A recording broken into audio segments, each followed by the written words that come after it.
Market లో invest చేసి మీ డబ్బులు డబుల్ చేసుకోవాలనుకుంటున్నారా? సుందరరామిరెడ్డి గారి లైవ్ సెమినార్ కి అటెండ్ అవ్వండి. నమస్తే రమ్మగారు. నమస్తే జయ. రమ్మగారు, మనకి పండుగ వెళ్ళిన మరుసటి రోజు నుంచి కార్తీక మాసంలోకి వెళ్ళిపోతున్నాం. కార్తీక మాసం అనగానే నాకు ఫస్ట్ గుర్తొచ్చేది ఏంటో తెలుసు రమ్మగారు, మీ కార్తీక పురాణమే. ప్రతి సంవత్సరం చెప్పుకుంటున్నాం, ఈ సంవత్సరం కూడా చెప్పబోతున్నారు మీరు. సో ప్రేక్షకులందరికీ నిజంగా చెప్పాలంటే ఇది ఒక శుభవార్తే. చక్కగా మీ కార్తీక పురాణం పెట్టుకుంటే చాలు, ఆ రోజుకి సంబంధించిన పురాణానికి సంబంధించిన పూర్తి విశేషాలు అందించేస్తున్నారు. సో దీనికి మాత్రం స్పెషల్ థ్యాంక్స్, ధన్యవాదాలు అని చెప్పాలి, థ్యాంక్స్ కాదు. సుమన్ టీవీ వారి సౌజన్యంతో ఏటా ప్రతి కార్తీక మాసంలో ఎవరింట్లో ఎవరు ఆన్ చేస్తే వాళ్ళ ఇంట్లో 30 రోజులు చెప్పగలుగుతున్నాం. ఈ అవకాశం చేయ ఇప్పుడు నేను చెప్పడం వాళ్ళు వింటాం కాదు, చెప్పే అవకాశం రావడం కూడా ఎంత అదృష్టం, భగవంతుని దయ్యే కదా రమ్మగారు, అంతా కూడా అదే అనుకోవాలి. ఎవరైనా మన మాట వింటున్నారంటే ఆ మాట వినిపించే అవకాశం లభించడం ఉంది, చూసావా? రాయించుకుని రావాలి. నేను అలా రాయించుకొచ్చాను. మీ వాక్కు రమ్మగారు, అది అలా దొరికింది అంతే అవకాశం. అదిగోండి ఇదే రైట్. అయితే కార్తీక మాసం అనగానే కొన్ని అనుమానాలు, సందేహాలు ఉంటాయండి. ఈ నెల మొత్తం పాటించాల్సిన నియమాలు కానీ, ఎలాంటి జాగ్రత్తలు తీసుకోవాలి, కొన్ని అడ్డంకులు వస్తాయి, అలాంటప్పుడు ఏం చేయాలి, ఇలాంటి సందేహాలు ఉన్నాయి రమ్మగారు. అయితే సందేహాల కంటే ముందు బ్రీఫ్ గా అసలు కార్తీక మాసం మనం ఏం చేయాలి ముందు అది మాట్లాడుకున్నాక తర్వాత సందేహాల గురించి మాట్లాడుకుందాం. అలాగే మొదట స్నానం కార్తీకంలో, తర్వాతది దీపం, తర్వాతది దానం, ఉపవాసం, ఇవి ఇంపార్టెంట్. అలాగేనండి. కార్తీక స్నానం అంటే పొద్దున్నే లేచి ఎర్లీ మార్నింగ్. నీ ప్రశ్న అదే కదా, ఎప్పుడు అని. ఎర్లీ మార్నింగ్ ముందు వాక్యాలు చెప్పేస్తా. తెల్లవారుజామున సూర్యోదయానికంటే ముందు, ప్రాతకాలం కంటే ముందే స్నానం చేయటం. ఈ స్నానము ఒట్టిగా ఇంట్లోనే కాకుండా వాపి కూపతటాకాదుల్లో స్నానం చేస్తే, అంటే నుయ్యి కానీ, బావి కానీ, దిగుడు బావి కానీ, ఎక్కడైనా చెరువు కానీ, స్విమ్మింగ్ పూల్ కాదు స్విమ్మింగ్, పాండ్ కానీ, నది కానీ, సముద్ర స్నానం నెలలో ఒకరోజు చేస్తాం. వీటిలలో ఎక్కడైనా స్నానం చేయటం.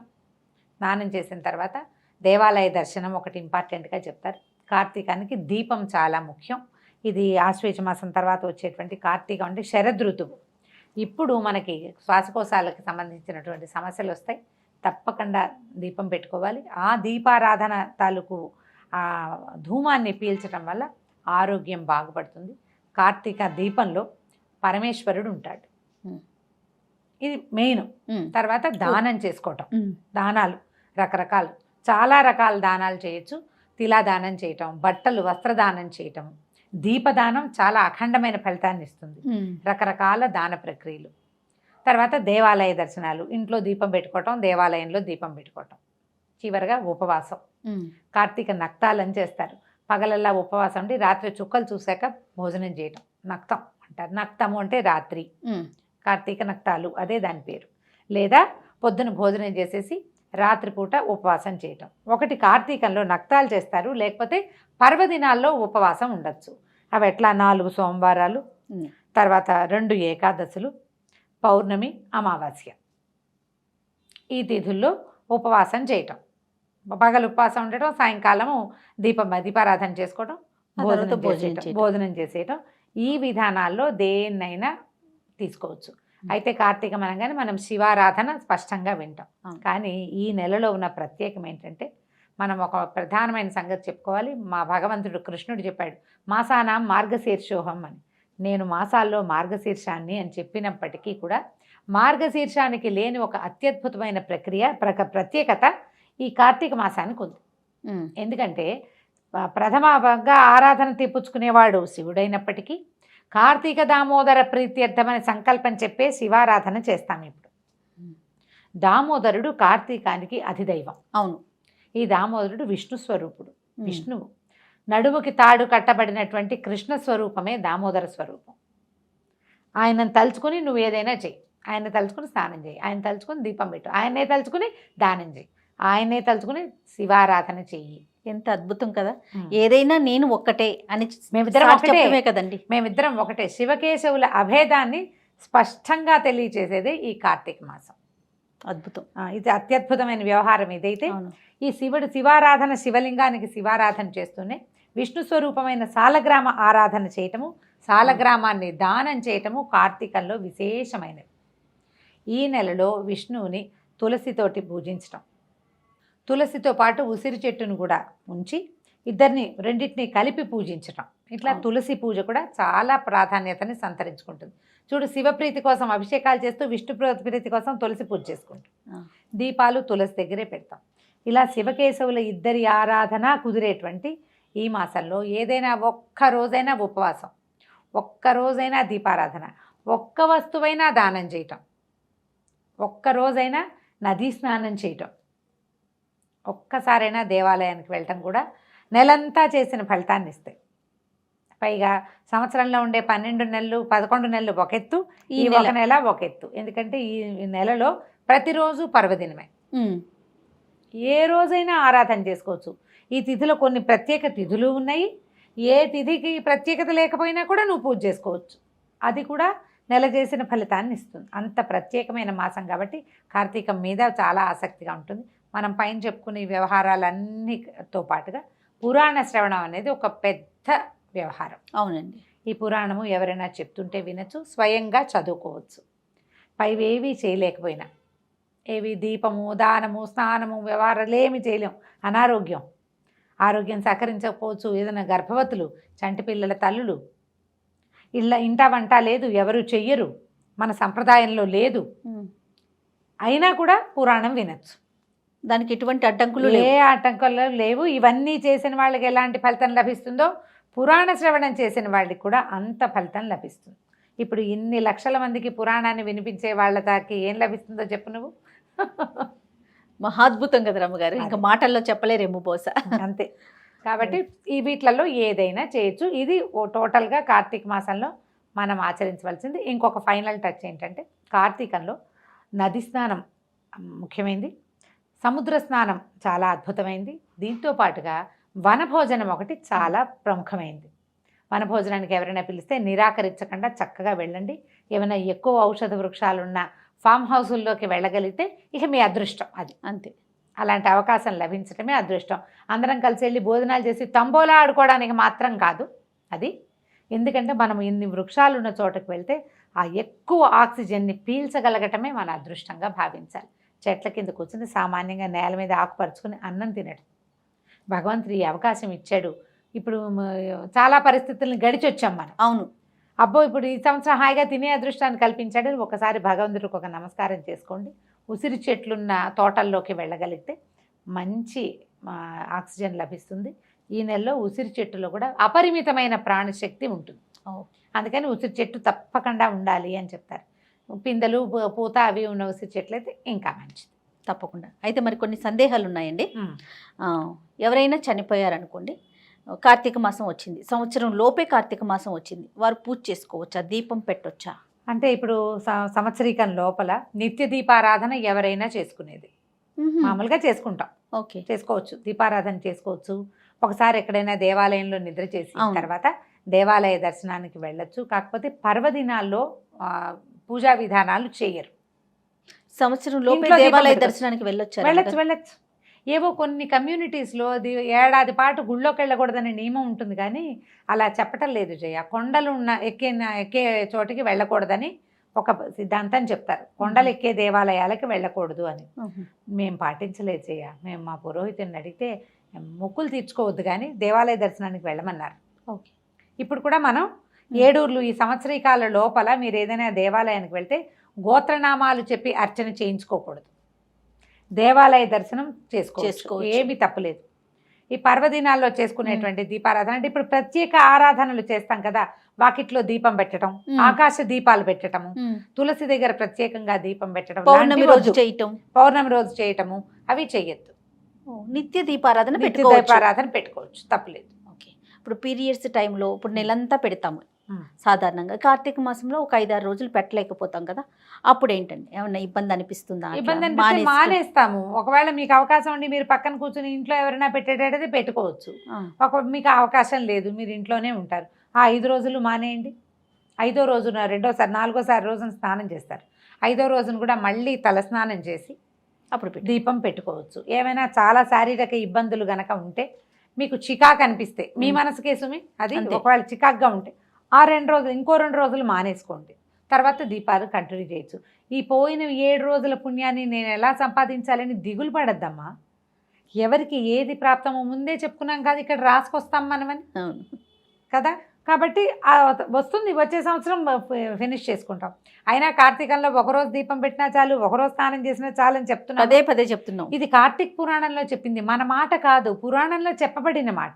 పురాణాల్లో మన ఋషులు ఆల్రెడీ మనకి చెప్పారు, అదే కదా ప్రమాణం మనకి. కాబట్టి పోయినాయి రోజులు అని దిగులు పడి బాధపడద్దు. కుదిరితే చేసుకోండి, కుదరకపోతే మానేయండి. సత్యనారాయణ వ్రతాలు చేసుకుంటారు, కేదారేశ్వర వ్రతం చేసుకుంటారు కార్తీకంలో, ఏకాదశుల్లో చేసుకోవచ్చు.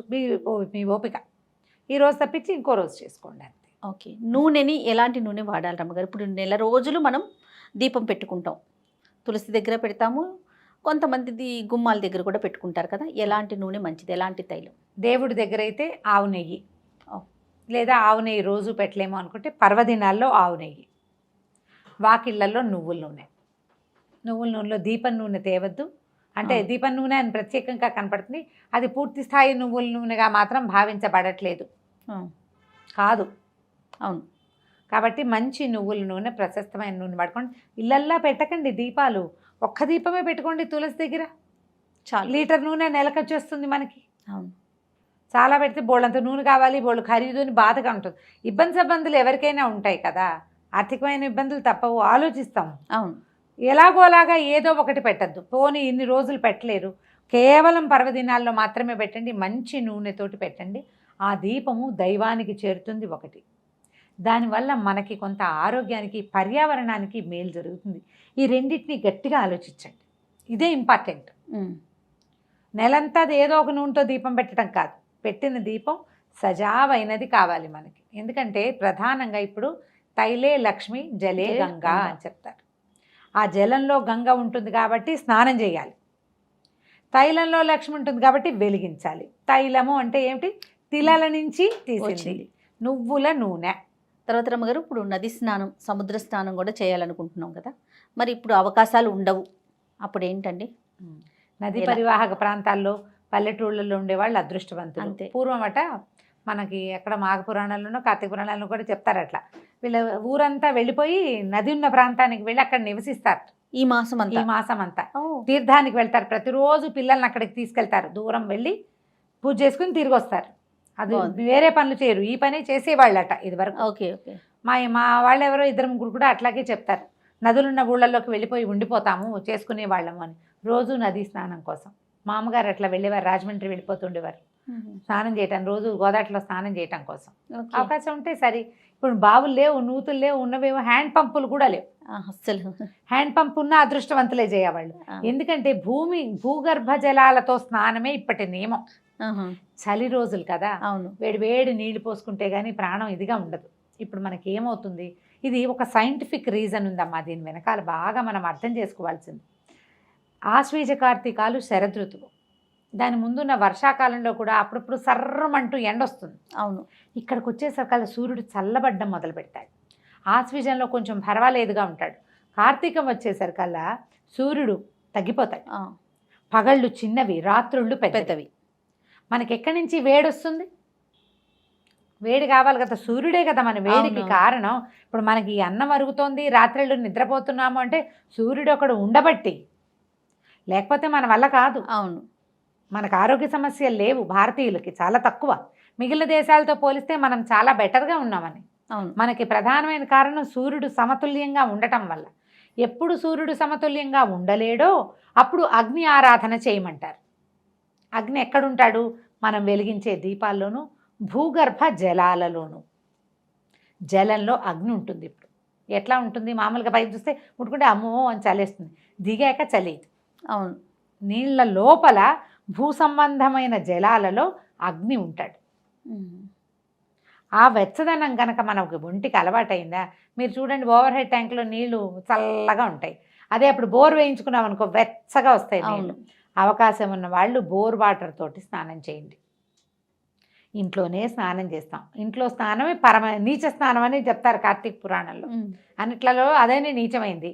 సూర్యోదయం అయిపోయిన తర్వాత చేసేది కూడా నీచ స్నానమే. ఇప్పుడు 6:15, 6:20, 6:10కి సూర్యోదయం అవుతుంది అనుకో, దానికి ఒక్క నిమిషం ముందు చేసినా సరే. తర్వాత ఇంట్లోనే స్నానం చేస్తాం. బోర్ వాటర్కి ట్రై చేయండి అవకాశం ఉంటుంది. లేదు ఏం చేస్తాం, ఓవర్ హెడ్ ట్యాంక్లో నీళ్ళే చలేస్తూ ఉంటుంది. ఆ నీళ్లు బకెట్ నింపుకుని హరగంగే అని నీళ్లలో గంగాదేవిని ఆవాహన చేసుకోవటం. మంచి శ్లోకం ఉంది. గంగే చైమునోయి చైవ గోదావరి సరస్వతి నర్మదే సింధు కావేరి జలేస్మిన్ సన్నిధిం కురు అని. గంగే చ యమునే చైవ గోదావరి సరస్వతి. గంగా యమున గోదావరి సరస్వతి నర్మదా సింధు కావేరి. కావేరీ నది స్నానం అత్యంత ప్రసిద్ధమైనది, చాలా ప్రత్యేకమైనది అనిగా కార్తీక పురాణంలో చెప్తారు. కావేరి మంచిది. చేయగలుగుతామో లేదు, అందుకని ఆ నదులన్నింటినీ ఇక్కడే సన్నిధిగా చేయనైనా అని దండం పెట్టుకోవటం. ఆ నీటిని హరగంగే అని చెంబుతో ఎత్తి నెత్తి మీద పోసుకోవడం అంతే. ఇంట్లో చేసినా మరి ఇలాగే చేయాలి. అందుకని నెలలో ఒక్కరోజైనా నదీ స్నానానికి ట్రై చేయండి తప్పకుండా. దానికోసం పల్లెటూళ్ళకి వాటికి వీటికి నదీ పరివాహక ప్రాంతాలకి మన ఫ్రెండ్స్ చుట్టాలు అక్కయ్యలో మామయ్యలో ఉంటే ఓ మాట వెళ్ళి ఒక్కసారైనా నదీ స్నానం తెల్లవారుజామునే సూర్యోదయానికి ముందే చేసేసి దగ్గరలో ఉన్న శివాలయంలో దర్శనం చేసుకుంటే కార్తీక ఫలితం అమోఘంగా లభిస్తుంది. చాలా సందేహాలు చెప్పారు అమ్మగారు. అయితే చూసిన తర్వాత ఇంకా కొన్ని సందేహాలు మాకు వస్తూ ఉంటాయి, వచ్చినప్పుడు మీ ముందు పెడతాను, ఇంకొక వీడియో రూపంలో చేద్దామండి. పురాణం వినండి అమ్మా తప్పకుండా. ప్రతిరోజు పొద్దున్నే పురాణం ఎప్పుడు వినాలి అదొక డౌట్ వస్తుంది ప్రతిసారి. అది చెప్తూనే ఉన్నా మళ్ళీ చెప్తా.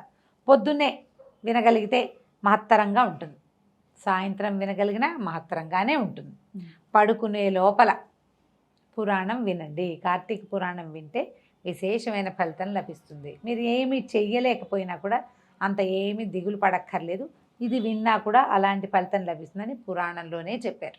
తప్పకుండా. కాబట్టి పూజ చేసుకున్నాకో చేయకుండానో పొద్దున్నే చేద్దామా సాయంత్రం చేద్దామా, పొద్దున్న దీపం పెట్టలేము సాయంకాలం పెట్టచ్చు, సాయంకాలం అయినా పెట్టండి.